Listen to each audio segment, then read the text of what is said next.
Здравствуйте, уважаемые телезрители, в студии Арифа Кабба. Мы вновь собрали для вас самые важные события и тенденции вокруг Абхазии, все, что актуально на данный момент, что касается нас прямо или косвенно, или влияет на имидж республики. Итак, начнем. На прошлой неделе в Петербурге прошел Международный экономический форум. В нем приняли участие министр финансов Абхазии Владимир Делба и министр экономики Кристина Озган. Отметим, что Петербургский международный экономический форум проводится с 1997 года, а с 2006 года проходит под патронатом и при участии президента России. Это уже широко зарекомендовавшая себя площадка для общения представителей деловых кругов и обсуждения ключевых экономических вопросов, которые дает возможность авторитетным экспертам обстоятельно обсуждать состояние экономического развития и перспектив международного экономического и гуманитарного сотрудничества. И хотя пока об итогах и возможных будущих результатах от участия в форуме абхазской правительственной делегации размышлять рано, тем не менее несколько важных для развития нашего государства итогов форума можно подвести. Так, например, по итогам Петербургского форума вице-премьер-министр финансов Владимир Делба заявил, что расширение экспортно-импортных операций,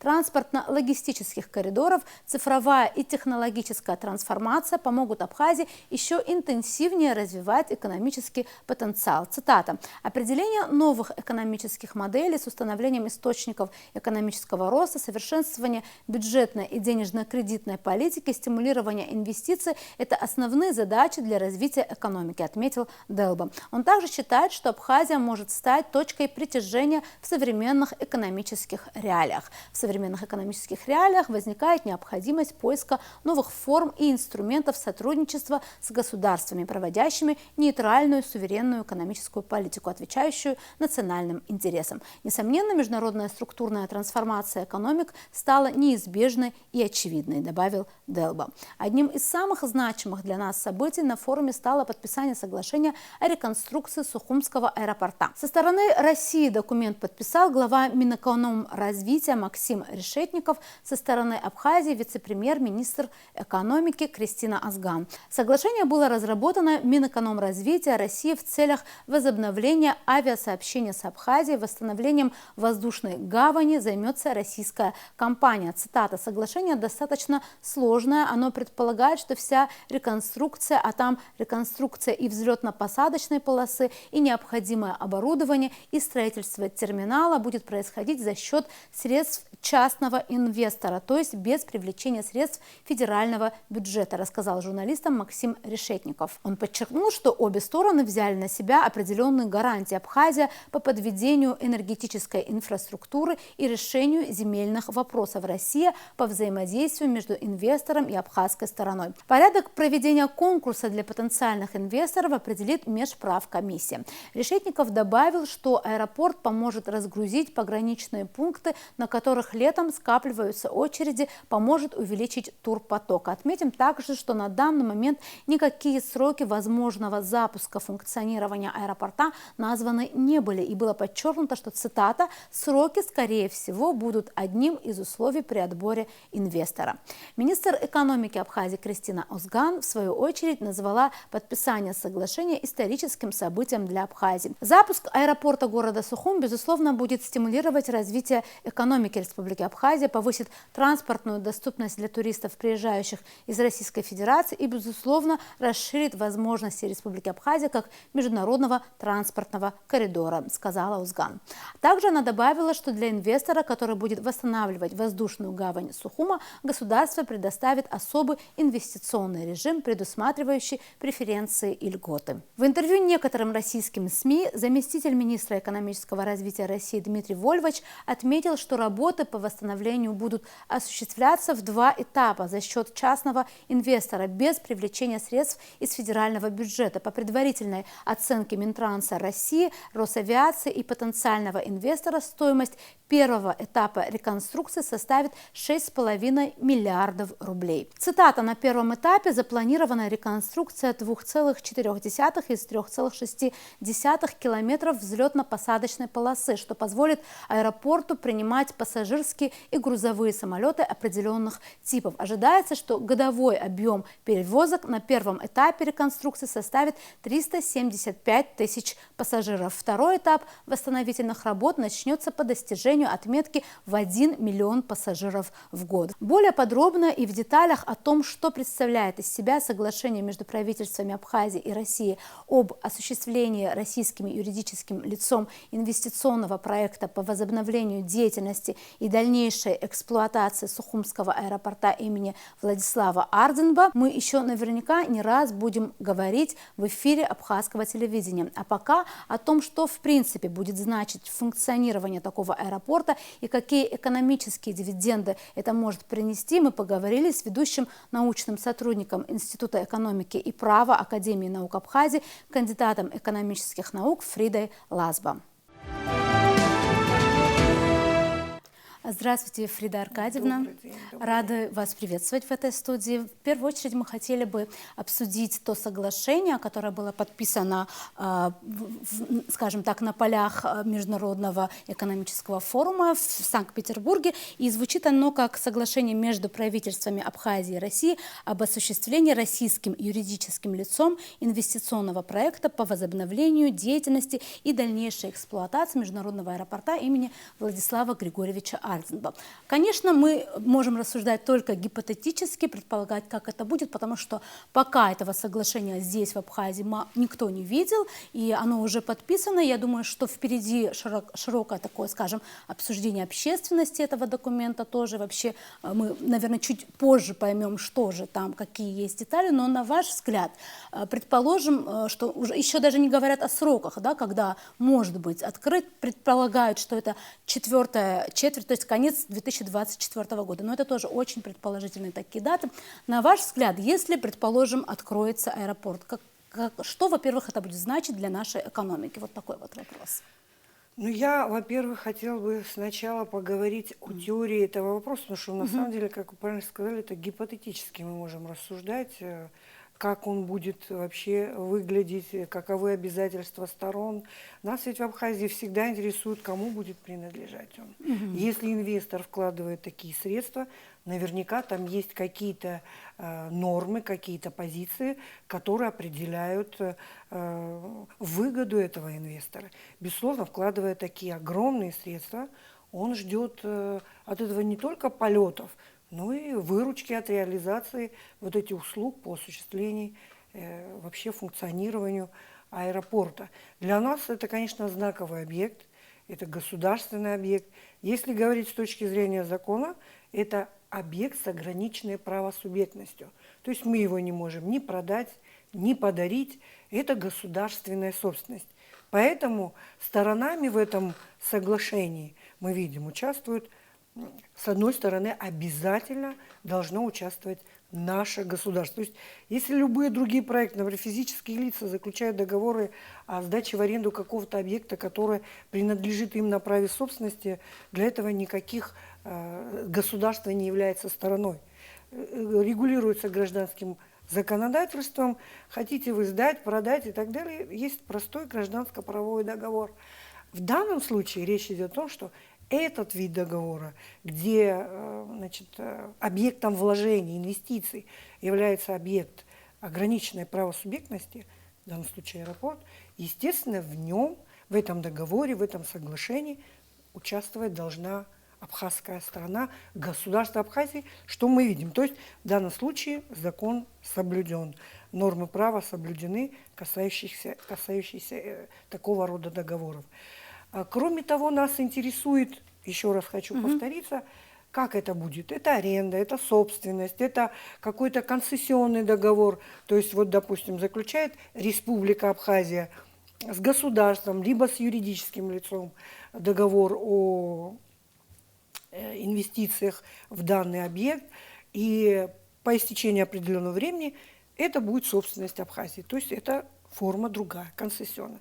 Если это аренда, значит, сдаем в аренду и получаем только арендную плату. Что это будет? Наверное, это нам будет потом сказано.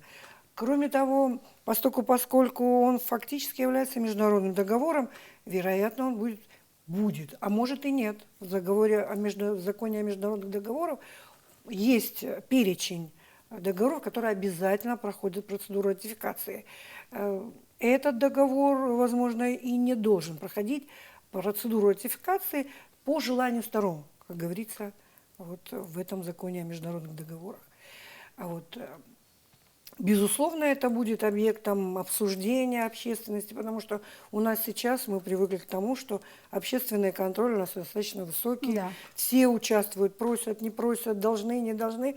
Участвуют это и хорошо. И в то же время есть определенные негативные последствия такого обсуждения, потому что принятие решений по нашему закону лежит на определенных уполномоченных органах, на парламенте, на кабинете министров, на определенном виде. Это между правительствами, значит, это между кабинетом министров и правительством. И уполномоченный орган, вероятно, это Министерство экономики. Вот. Чего мы ждем? Да? Да. Безусловно, вот советский период, он обозначил вообще структуру народного хозяйства нашей страны. К сожалению, значит, эта структура заключалась в следующем, в том разделении, общественном разделении. То есть мы были курортным регионом, да, всесоюзные здравницы, это, наверное, знают все, и вы это знаете, все, кто хоть немножко пожил в Советском Союзе, они знают, что мы были всесоюзной здравницей, транспортной развязкой. Вот. У нас были элементы научной индустрии, у нас были элементы промышленной индустрии. У нас был такой целостный, взаимодополняющий народно-хозяйственный комплекс, который, как мы, ученые тогда, уже вот перед тем, как Советский Союз, мы считали, что мы самодостаточная республика. То есть у нас есть все для того, чтобы мы могли существовать, доходы, которые получала наша страна, позволяли нам реализовывать все социальные программы, которые вообще могли быть, и зарплата, и пенсии, и строительство дорог, и так далее. И вот аэропорт, это был одним из ключевых этого направления транспортной развязки Закавказья. Безусловно, он выполнял разные функции, обслуживал и пассажиропоток, и грузопоток, и считался одним из самых удачных аэропортов в Закавказье. Эти полосы наши известные, их качество. Да? Считается, что там очень хорошая мы все об этом взлетно-посадочная. слышали. И, безусловно, вот сегодня, когда у нас фактически из всего этого комплекса народно-хозяйственного единственное, что осталось и развивается, это курортно-рекреационный комплекс. Он получил импульс развития. И сегодня мы сталкиваемся с тем, что наша автодорожная составляющая этой транспортной развязки, она не развивается. Вот какой она была, так и мы можем прогнозировать в дальнейшем вообще коллапс. Потому что и сейчас мы видим, что пробки, да, это мы видим, как идет во всем мире строительство дорог, какие современные дороги в горах, вообще ставятся огромные сваи, такие дороги невероятные. У нас как было, так и осталось. Морской порт, тоже пока оставляет желать лучшего. Вообще вся вот эта транспортная развязка, конечно, она у нас в упадке, и, безусловно, таким прорывом может быть это воссоздание, реконструкция аэропорта. Я прежде чем сюда прийти, у меня были студенты, я преподаю им инвестиционное право, и стал спрашивать, вы ждете, когда откроется аэропорт? Они говорят, конечно. А какие-нибудь опасения в связи с, так сказать, его реконструкцией, началом работы, вы какие-нибудь опасения у вас есть? Но они их сформулировать не смогли. Они видят в этом только плюсы. Единственное, что на самом деле эти вопросы, а кому он будет принадлежать, а как будет доход получать, будет ли государство доход получать, будут ли рабочие места, будут ли наши национальные трудовые ресурсы национальные задействованы в нем. Вот такие вопросы их интересуют. А с точки зрения того, что он нужен как один из видов транспорта, это у них не вызывает никакого сомнения, так же, как и у меня.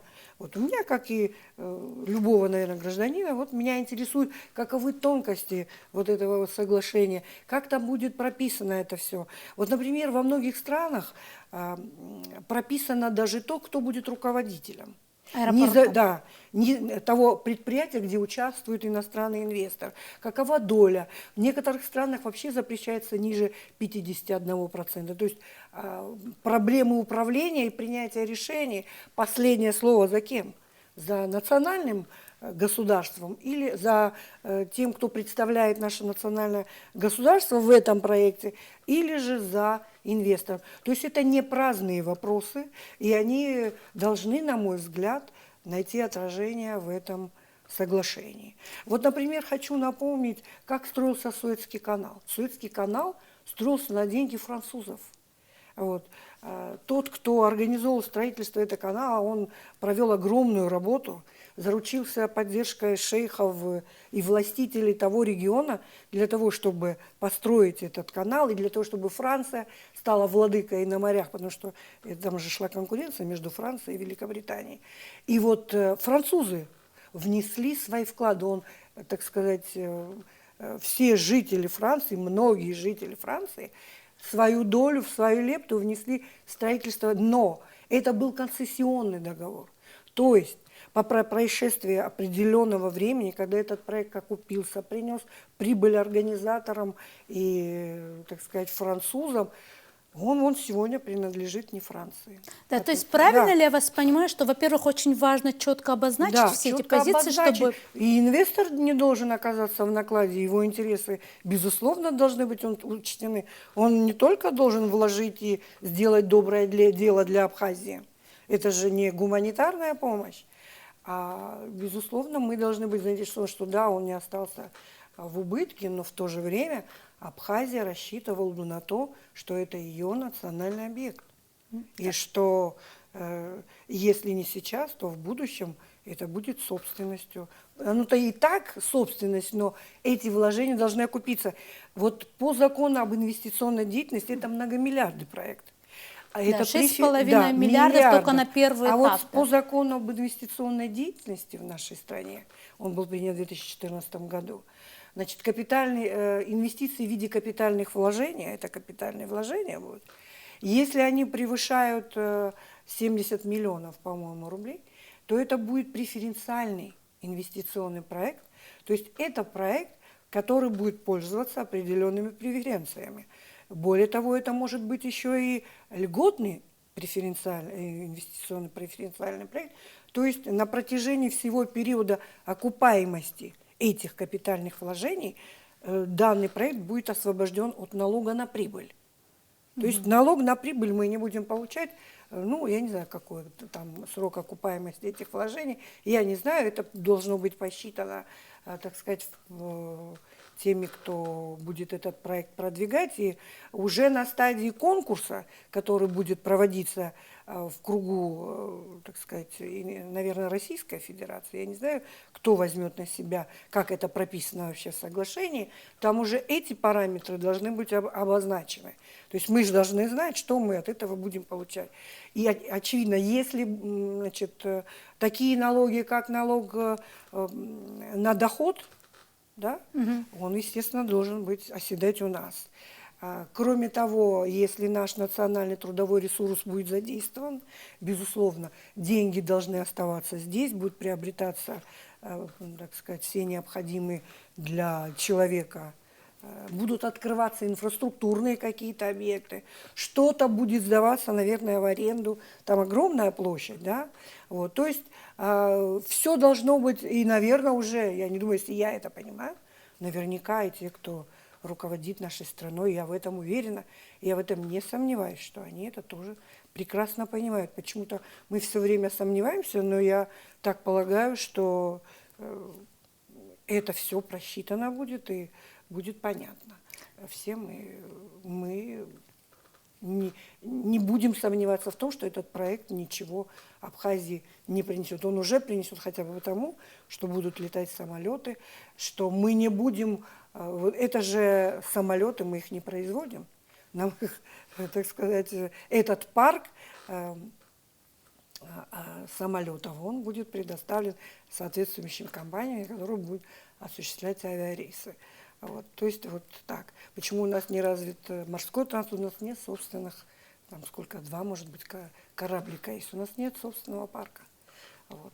И это, безусловно, вот такие вот, да. Хорошо, спасибо большое. Я просто хотела бы еще раз оговориться для наших телезрителей, что, по крайней мере, те цифры, даже вот эти 6,5 миллиардов, которые это пока та информация, которая в той или иной мере есть в различных средствах массовой информации. Главную информацию, подробную, да, детальную о том, что все-таки представляет из себя это соглашение, каковы его детали. Вот как вы и правильно сказали, думаю, что и мы, и общество ждет от тех, кто подписывал это соглашение. Я уверена, что в скором будущем об этом мы узнаем. Но, как я поняла, для нас самый важный момент опасения в обществе, правильно ли я вас поняла, что вот тот небольшой, который все-таки есть, это момент того, будет ли, вот, как вы правильно сказали, концессиональный, правильно это говорю? То есть, да, нет, я не знаю, разные формы. Либо это концессионный договор, то есть договор, который в будущем рассчитан на то, что этот объект перейдет полностью и в эксплуатацию тоже нашего государства. Сейчас он будет в эксплуатации того юридического лица. Я не знаю, то ли что будет поручено этому юридическому лицу, мы же не знаем. Да. То ли только реконструкция, то ли потом его эксплуатация. Это все, так сказать, нюансы, особенности того соглашения. Это то, что вы вот сейчас озвучили, на мой взгляд, это пока договор о намерениях. То есть озвучена сумма, посчитана, сколько нужно на вот этом этапе. Насколько я понимаю, это не весь объем. Будет еще объем, наверное, другой. Это по восстановлению, наверное, взлетно-посадочной полосы, организации. Может быть, что... Вы помните, еще в пору руководства страной Рауля Хаджима было заявлено о том, что нам выделен код. То есть мы вот в эту систему, в этой системе уже заявлены. Вот. Теперь пошел другой этап, то есть вот заключен договор о намерениях и посчитаны суммы, во сколько выйдет вот этот тот этап, о котором они говорят. И вот под эту сумму будет проводиться конкурс и поиск того юридического лица, который способен осуществить такие вложения. Вопрос в том, он дальше будет эксплуатировать, кто будет бенефициаром тех доходов, которые будут от функционирования той части проекта, о которой заявлено. То есть это все мы с вами можем только предполагать. Вот, но ситуация покажет. Да. Ясно, что много вопросов. И я уверена, что да. будет кому задать и кому ответить на них тоже. Большое спасибо, что пришли и ответили на наши вопросы. Спасибо, что пригласили. На этом у нас сегодня все. Будем по-прежнему продолжать держать руку на пульсе событий. До новых встреч в эфире.